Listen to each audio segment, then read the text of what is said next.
وبركاته بسم الله الرحمن الرحيم الحمد لله وكفى وسلام على عباده الذين اصطفى أما بعد. Respected brothers and sisters, inshallah, hopefully everyone is doing well. Allah subhanahu wa ta'ala keep everyone safe and remove difficulty from the entire ummah. Ameen ya Rabb Alameen. Today we will be continuing or starting from the chapter of fasting, and we are in the discussion regarding fulfilling one's promise when a person has made a promise to fast or to do any type of ibadah, and he had made this commitment. So what are the types of commitment and what are the types of ibadah that you can make such a commitment for? Inshallah, today we will be discussing regarding those things. باب ما يلزم الوفاء به من منظور الصوم والصلاة ونحوهما, fulfilling one's promise such as fasting, prayers, and other.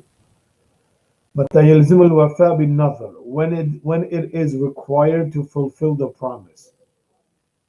If a person vows to perform good deeds, then he must fulfill what he promised, provided three conditions are met. Allah the Almighty said, let them fulfill their vows. And the Prophet ﷺ said, whomsoever vowed to obey Allah, then he should obey Allah, and whomever vowed to disobey Allah should not disobey him. Meaning, and the vows cannot be valid in the matters of disobedience of Allah. So what are the conditions for which the vows can be would be permissible to do? Number one, the act one promises or vows is to be from the category which is wajib. So something that is mandatory for you to do in other situations, then you can vouch for, such as fasting, prayers, hajj. This means that a person can make a vow to observe fast, prayer, since prayer and fasting is essence originate from a wajib category. So it has to be an ibadah that is compulsory. If the ibadah is not compulsory, then that vow would not be valid. Number two, the primary actual act itself must be specifically intended by the person, not the prerequisite of the act. For example, one cannot promise or make a vow to make wudu because it is the prerequisite to prayer. So it's not an ibadah al-mustaqillah. It's an ibadah which is being connected due to an ibadah which is prayers or touching the Quran. And wudu is not the primary thing that is intended, but we do so in order to pray. Hence, one cannot intend a thing that is linked to that act. Rather, he must intend the act. It is the primary act itself which one must vow, such as prayer, fasting, charity, etc. So these are the actions that you are allowed to do for vows for, and if the ibadah it's not then a specific ibadah for the and the intent is not the specific ibadah, then that type of vow will not be considered valid. وَأَن يَكُونَ لَيْسَ وَاجِبًا, the act that one promises must not already be required of a person. For example, one cannot promise to pray the noon dhuhr prayer because it is already compulsory to perform. Hence, one cannot promise to perform an act that he must already perform, but rather it's an additional act. So something that is already mandatory for you, you cannot make a vow that I will pray my Fajr Salat tomorrow, or I will, make a vow to do certain things. These are already fara'id that is made obligatory upon you. So one is therefore not required to perform wudu if he promises to do so, because it is not an ibadah mustaqillah, we already discussed. وَلَا سَجْدَةُ التِّلَاوَةِ, likewise, a person is not required to perform the recital. Prostration if he vows to do so, because it's already necessary to respond to the prostration verse if one hears or recites it. The person recites the Quran and he ayah of sajda comes, he recited, he cannot say I make a vow to do sajda tilawah, it's already compulsory upon him. وَلَا عِيَادَةُ الْمَرِيضِ, one is not required to visit the ill if he promises to do so because it does not originate from a wajib category as mentioned in point 1 above. Though according to Imam Abu Hanifa rahmatullah alayhi, he disagrees, and by saying that if one intends to visit his ill brother today, then his vow is valid. If one promises to visit his friend, he is not required to fulfill because the visiting of the ill is a worship made, and he mentioned the saying of the Prophet sallallahu alaihi wasallam, the one who visits the sick is as though he is in the fruit garden of paradise until he returns. So according to Imam Abu Hanifa rahmatullah alayhi, this act of iyadatul marid can be considered as a vow. Promising to do an act of worship which are already required is not a valid vow. We've already discussed that. وَيَصِحُّ بِالْعَتْقِ, one's vow is valid if he promises to free a slave for the reason that it is compulsory to do so in the event of kafara. So freeing the slave is a compulsory act, becomes compulsory for certain requirements, and for that it will become valid for him to make such vow. Similarly, with i'tikaf, if a person vows to perform the i'tikaf, then the vow is valid. In that one may perform it as a promised act since it originates from a wajib category. وَالصَّلَاةُ غَيْرِ الْمَفْرُوضَةِ وَالصَّوْمُ, vowing to perform voluntary prayer or fast is valid after one has promised them. They become necessary to perform, and equally sadaqah, charity, is also included in this category. So prayers, if you make a vow to make 2 rak'ah tahajjud or 2 rak'ah nafil salah, then those type of ibadah can be considered as vow. Similarly, fasting, similarly charity.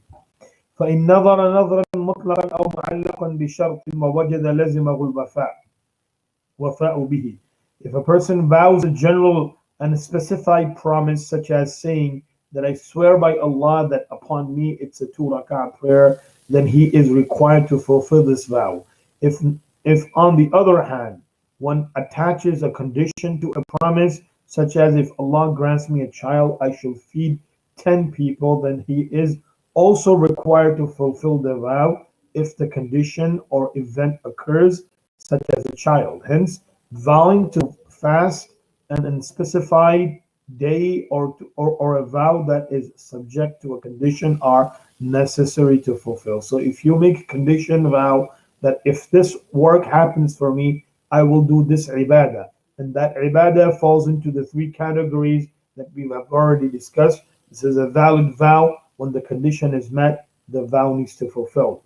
If a person does not fulfill the vow, then it will be mandatory upon him to do that. Otherwise, he will be held accountable. The ruling of, let's say if you made a vow of something that is not permissible.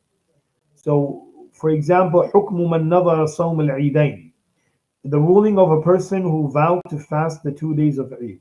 وَالصَّحَّةِ, so there is a difference of opinion amongst the scholars that if a person makes a vow to fast on the days of Eid and Ayyam al-Tashriq, which are the 5 days in which fasting is considered to be haram and forbidden, and if a person makes a vow to do that, then in that scenario, what is how the ruling will take place? Is this he needs to make up for another day, or the vow will not be considered valid?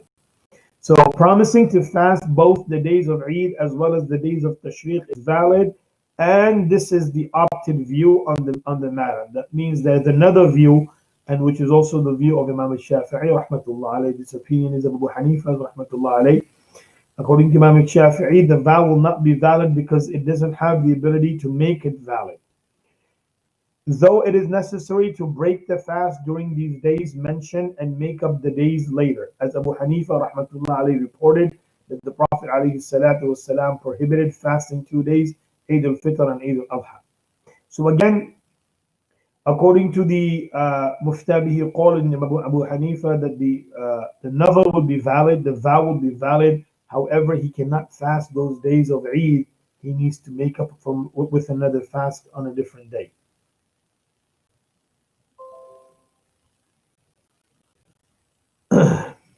وَإِنْ صَامَهُ أَجْزَاهُ مَعَ الْحُرْمَةِ.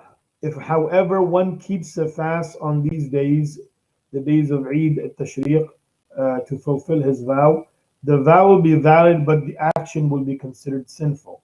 So it will be considered sin for him to do this, to fast on the day of, which has been made haram for a person to fast.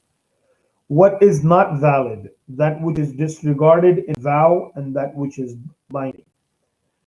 Factors that are not binding and disregarded as being a part of vow are the specification of the time, place, as well as the specification of dirham or specific poor person.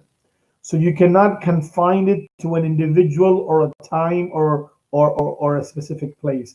That I would pray my 2 rak'ah salah in haram, or I would pray my 2 rak'ah salah at this place if this action takes place. You just need to perform 2 rak'ah salah. You don't have to be in that place. Similarly, if a person makes a vow that I would give this money that I have in my hand at this time, this exact currency that I have in my hand, I will give that as a charity. If my vow gets fulfilled, he doesn't have to give that exact money. He just have to give the amount that he has vowed for. Similarly, if he makes a vow to give it to an individual, that I make a vow that I would give X amount of money to so and so person by specifying his name. Now, he doesn't have to give it to that person. He can give it to anyone who is deserving of that money, and the vow will be fulfilled. So, if one promised to fast the month of Sha'ban and instead fasts the month of Rajab, it is valid for the reason that the promise to fast is, the objective is to promise to fast, and that will be considered valid. If a person promises to perform 2 rak'ah in Mecca and instead praise them in another city, it is valid and permitted, because it's a 2 rak'ah salah that needs to be performed. The place does not need to be, mandatory. وَالتَّصَدَّقُ بِدِرْهَمٍ عَنْ دِرْهَمٍ عَيْنِهُ لَهُ.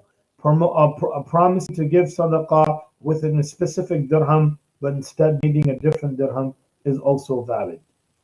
And similarly, if a person promises to feed or assist a poor person by the name of Umar and instead he opted to it Zayd, this also be considered valid. If one makes his vow conditional, such as saying that I swear by Allah, if I regain sound health, I will give charity and sadaqah, which means the promise of giving sadaqah is based upon a condition, and that is performance. Performance before the arrival of the condition does not suffice, since the vow is linked with the condition. So you made a conditioned vow, and before the fulfillment of that condition, you actually did the vow. So since the vow will only become mandatory after the condition has met, so once the condition is met, even if you have done it before, you will have to do it again, because it never became a mandatory act for you. And when you did it, it was considered to be a regular act. So now you'll have to you have to do the fasting or charity, whatever you have made the vow for, after the condition has met, inshallah. So we'll stop right here. Next week we'll start from Babul I'tikaf, and the virtue, the importance, the purpose of I'tikaf, inshallah, will be mentioned next week. We ask Allah subhanahu wa ta'ala to give a proper understanding, inshallah, and we ask Allah Azza wa Jal to accept from all of us. Ameen ya Rabbal Alameen. Jazakumullahu khairan. Subhanallah wa bihamdihi. Subhanakallahumma wa bihamdik. ونشهد أن لا إله إلا أنت نستغفرك ونتوب إليك. سبحان ربك رب العزة عما يصفون وسلام على المرسلين والحمد لله رب العالمين. السلام عليكم ورحمة الله وبركاته.